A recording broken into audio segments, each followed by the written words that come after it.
Hello, Will Chandler here.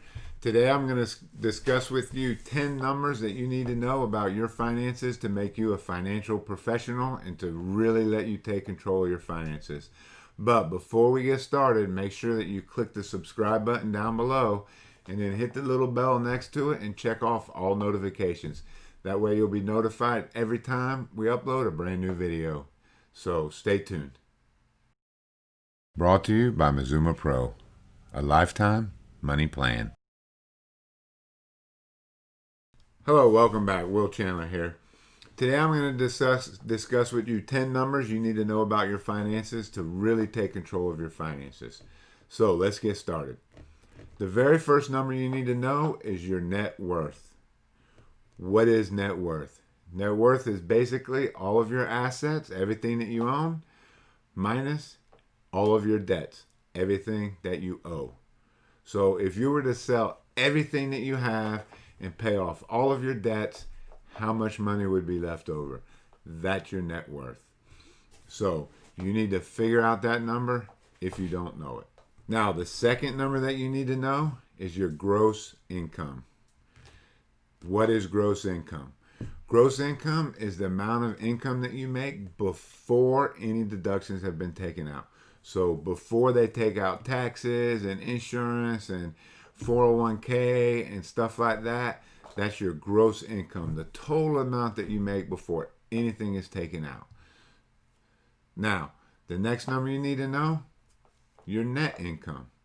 And your net income is the amount of money that you actually get after all of those things have been taken out. The amount of money that you actually have that you can spend, what goes into your bank account, what you get in your pocket. That is your net income. After taxes, after insurance, after 401k, after all of the deductions have been taken out of your paycheck, that is your net income. The next number you need to know, your monthly expenses. Now, every month is going to be different, and every people have different expenses. But during the course of the year, you're going to have celebrations and birthdays and holidays and tag renewals and licenses and stuff like that. That doesn't happen every month. So every month, you're not going to have the exact same amount of expenses. It's going to vary up and down just a little bit. So you need to figure out what all you plan on paying during the year. Your electric, your rent, your mortgage, your utilities, your cell phone, all your birthdays and holidays and celebrations and going out and vacations, and add all of that stuff up and then divide it by 12. That'll give you your average monthly expenses. So that's the next number you need.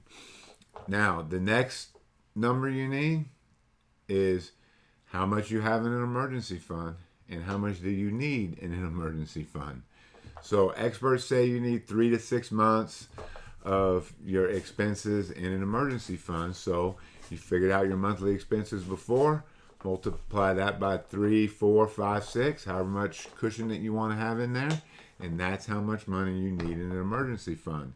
And then take the balance that you have now, subtract it from that, and then that's how much more you need to make sure that you get funded into that emergency account.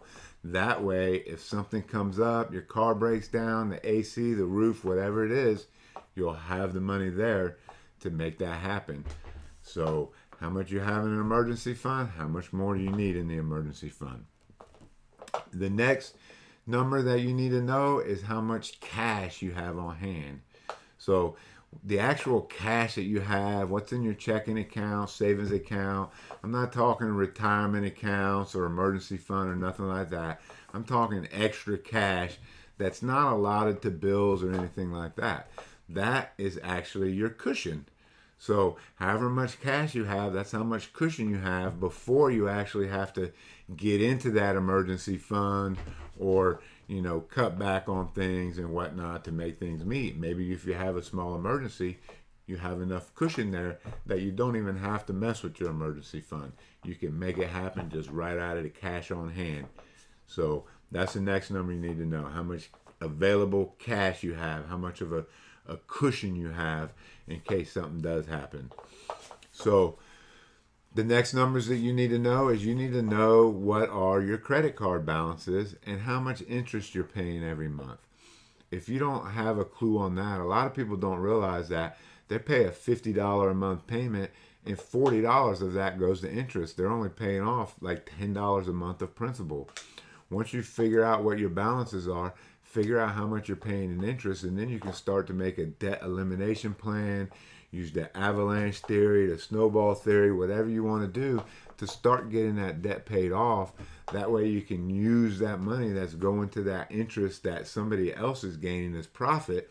You can use that money to fund your emergency fund, fund retirement, give you extra cushion, whatever you want for. But figure out what you owe on the credit cards, how much interest you're paying, and then develop a debt elimination plan so you can get rid of it and you can take back and capture some more of that money. So figure out your credit card balances and how much you're paying on interest. The next item you need to know is if you own a home, how much equity do you have in it? What is the balance on your mortgage compared to how much it's worth? So your equity is you take the value of what it's worth, not what you think it's worth. Don't work off of emotion.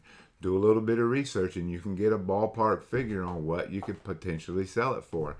So the amount that you could sell it for minus what you're going to owe and any kind of fees and stuff for the transaction of selling your property, and that's how much equity that you have in the property.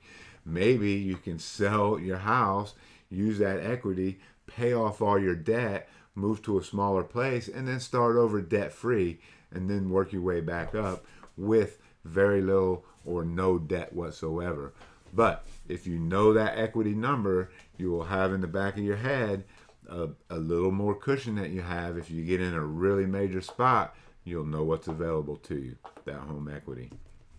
So the next number that you need to know is your retirement account balance. How much money do you already have saved for retirement? 10,000, 20,000, 100,000? So figure out how much you already have saved in your retirement accounts. Check out those accounts. Is it going up? Is it going down? Are you making money every month? Are you losing money every month? That needs to be climbing up. Otherwise, you need to change retirement accounts. So if you're not tracking the balance, if you don't know how much is in there, if you don't know how much you're putting in there, if you're putting in $1,000 a month, but the balance is only going up $900 a month, you're losing $100 every month going into this retirement account. If you don't know the balances and if you're not tracking it, you're not going to know that. So know what your retirement balances are, track them, follow them, and then make sure that they're actually making you money. So the last number that you need to know is how much money do you actually need to retire on? A lot of people don't realize that. $1 million, $2 million, $10 million, who knows, right?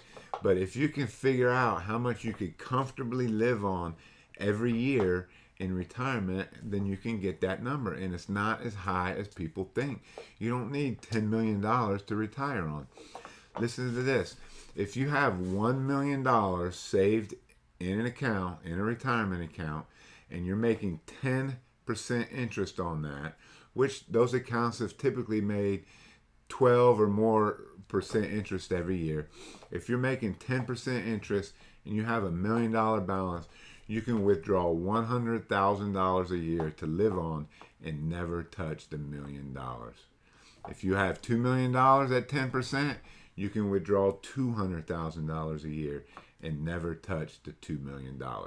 So figure out how much you need to retire on, and then make sure that your money is in an account that will provide that for you, and build that account up to where you can make retirement smooth and easy. So there's 10 numbers. If you watch those 10 numbers and take care of those 10 numbers and know what those 10 numbers are, you're going to become a professional with your money.